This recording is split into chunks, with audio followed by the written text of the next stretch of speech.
Another day in my life as in the here in Singapore. Mga kaligalig magandang araw ho. At ilang araw na lang ay magpapasko na. At ayan ho, kita niyo Inday.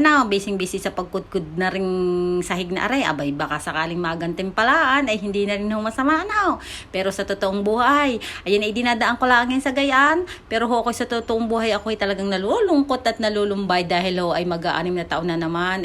Mag-aanim na taon na ho pala akong hindi nakakapagpaskong kasama ang aking mga anak at aking pamilya. Pero wala tayong magagawa. Kailangan nating lumaban para sa ating pamilya. Ako ho nga pala tumigil muna din sa ginagawa ko at ako ho may kinuha din ho, may tinagpuho ako dun sa labas at may magbibigay na naman hong Christmas decors para ho sa aking amo. Dun ho arigaling sa Bilasga ho ang tawag dun sa ang mag-asawa ay magkapatid. Siya, hindi ko ho alam. Yun na nga ho, binigay ho yun sa aking amo. At aring nga ho, may i-share pala ho ko sa inyo isang chicken recipe o Chinese recipe na masarap din naman ho. Areho yung tinatawag kong glutinous rice with steamed chicken at areho ang ating mga kailangan. Siyempre yung atin hong chicken, meron ho tayong glutinous o yung malagkit natin.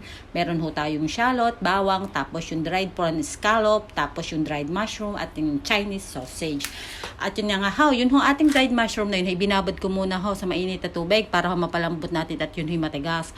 At nung patansya nyo ho malambot na, yun ho tinigis ko ang tubig, tapos hiniwa ko ho, tapos marinate ko ho siya sa oyster sauce, sesame oil, tapos white pepper, cornstarch at konti hong sugar para ho lang lalamasin ho natin yan at mamarinate para ho may medyo lasa-lasa na ho yung pag isinahog ho natin sa ating glutinous mamaya.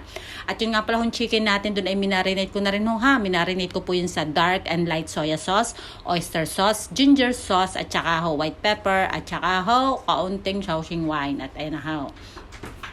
Yan ho, imamarinate muna ho natin ho para naman masarap-sarap ho mamaya at malasa-lasa. At aray na ho, yung atin hong dried prawns at saka ho yung dried scallop ho natin. Yan ho, binabad ko rin ho sa tubig. At kasabay ho ng pagbabad nun, yung atin hong glutinous. Yan, hinugasan ko muna bago ko binabad. At yun na nga ho, umpisa na natin ho ang pagluluto. Una ho nating lalagay yung Chinese sausage. Isasangkutsa lang ho natin. Hayaan ho nating magmantika. At nang makuha natin ho yung lasa na yun. Tapos sinunod ko na ho yung aking marinated na mushroom. At saka yung binabad kong scallop at saka ho yung ating sibuyas na ginayat. Pagkatapos ho, dadagdag ho natin yung ating binabad na malagkit. Ayan ho. At yan ho, i-steam ho natin sa loob ng 30 minuto. Ayan. At pag natapos ho yung 3 minutong pag-i-steam natin ng malagkit, idadagdag na ho natin yung ating marinated na chicken. Yan naman ho, i-steam natin ng 20 minutes. At ayan ho, kita nyo ho, inilalagay ko na ho yaw. At yan ho, ating pinakasusunod ay ating ilalagay. At ayun ho, magsisilbing pampalasa ho natin doon.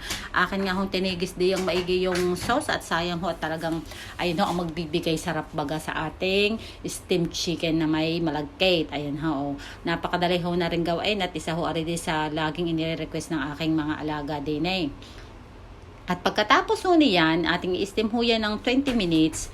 Ayan ho, ako ho ay nag-fry po ng shallot at saka po ng ating binabad kaninang yung dried prawns. Yun ho, akin ho, dinifry. Ayun ho, ang gagawin nating pang toppings dito sa ating glutinous rice. Ayan, kita nyo ho, nilalagyan ko na.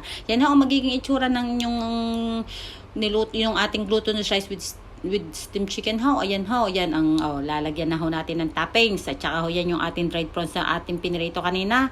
Mas maganda ho yan, mas maganda ang kulay kung meron ho kayong hiniwang spring onion. Ako ho walang spring onion din eh. At saka ho maghihiwa ho kayo ng kaunting chili patties. At ayan na nga ho, at ayan na ho ang ating finished product. Kung ayun ay gusto ho nyo ng maayos at maliwanag na pagpapaliwanag, pwede nyo ho akong i-PM o tawagan at ituturo ko ho sa inyo. Ay mahirap lang ho dahil talaga mag voice over at talagang kahirap hong mag-edit. Talagang akin hong boses walang kasexy-sexy, pasensya na ho at talagang garing ang boses. At tarin na nga ho yung ating Christmas decor na kanina ating natanggap ay din ko ho isinabit sa may pinto namin. Ay siya, hanggang din na lang ho ang aking video. Salamat sa panonood. God bless!